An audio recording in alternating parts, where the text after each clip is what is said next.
हरियाणा और जम्मू कश्मीर विधानसभा चुनाव 2024 के परिणाम मंगलवार को सामने आ चुके हैं। बीजेपी लगातार तीसरी बार सरकार बनाने में सफल रही है। वहीं 10 साल बाद भी कांग्रेस के हाथ खाली रह गए। हरियाणा में बीजेपी ने 48 सीटें जीती, जबकि कांग्रेस के खाते में 37 आई। हालांकि कई ऐसी सीटें हैं जहां कांग्रेस की हार का अंतर सेकंड रनर अप को मिले वोटों से काफी कम है। हरियाणा में 5 सीटें तो ऐसी हैं जहां आम आदमी पार्टी की वजह से कांग्रेस को नुकसान उठाना पड़ा। यहाँ आपके प्रत्याशी को कांग्रेस की हार से ज्यादा वोट मिले।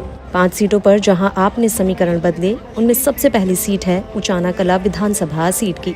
इस सीट पर आम आदमी पार्टी के उम्मीदवार को कुल 46,473 वोट मिले। उचाना कला सीट से बीजेपी प्रत्याशी केवल 32 वोटों के मार्जिन से जीते। दूसरी सीट है डबवाली विधानसभा। यहां से आईएनएलडी को कुल 56,074 वोट मिले और उन्होंने कांग्रेस को 610 वोटों से हराया, जबकि इस सीट पर आप उम्मीदवार को 6,606 वोट मिले। दादरी विधानसभा सीट की बात करें, इस सीट से बीजेपी उम्मीदवार ने कुल 1957 वोटों के मार्जिन से कांग्रेस प्रत्याशी को हराया। इस सीट पर आपके उम्मीदवार को कुल 64,229 वोट मिले। महेंद्रगढ़ सीट पर बीजेपी प्रत्याशी को कुल 63,036 वोट मिले और उन्होंने कांग्रेस उम्मीदवार को 2,648 वोटों के मार्जिन से हराया। इस सीट पर आप प्रत्याशी को 61,296 वोट मिले। असंध विधानसभा सीट से बीजेपी उम्मीदवार को 54,761 वोट मिले। उन्होंने अपने विपक्षी कांग्रेस उम्मीदवार को 2,306 वोटों के मार्जिन से हराया। असंध सीट से आपको कुल 4,290 वोट मिले।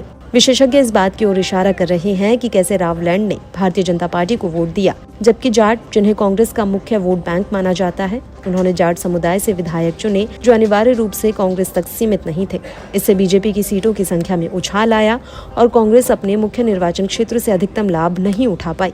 हालांकि आम आदमी पार्टी ने कांग्रेस को सत्ता से दूर रखने के लिए कम से कम आधा दर्जन सीटों पर निर्णायक भूमिका निभाई। इन सीटों पर कांग्रेस के लिए आप वोट कटवा साबित हुई। आम आदमी पार्टी ने बीजेपी की पूर्व सहयोगी जेजेपी से बेहतर प्रदर्शन किया और करीब 1 दर्जन सीटों पर 5,000 का आंकड़ा पार किया। हरियाणा चुनाव प्रचार के पहले दिन से ही आपके वरिष्ठ नेतृत्व को इस बात का भरोसा था। कांग्रेस के साथ गठबंधन की बातचीत विफल होने के बाद आम आदमी पार्टी ने संगठनात्मक विस्तार के स्पष्ट जनादेश के साथ विधानसभा चुनावों में प्रवेश किया, भले ही इसकी कीमत किसी को भी चुकानी पड़े।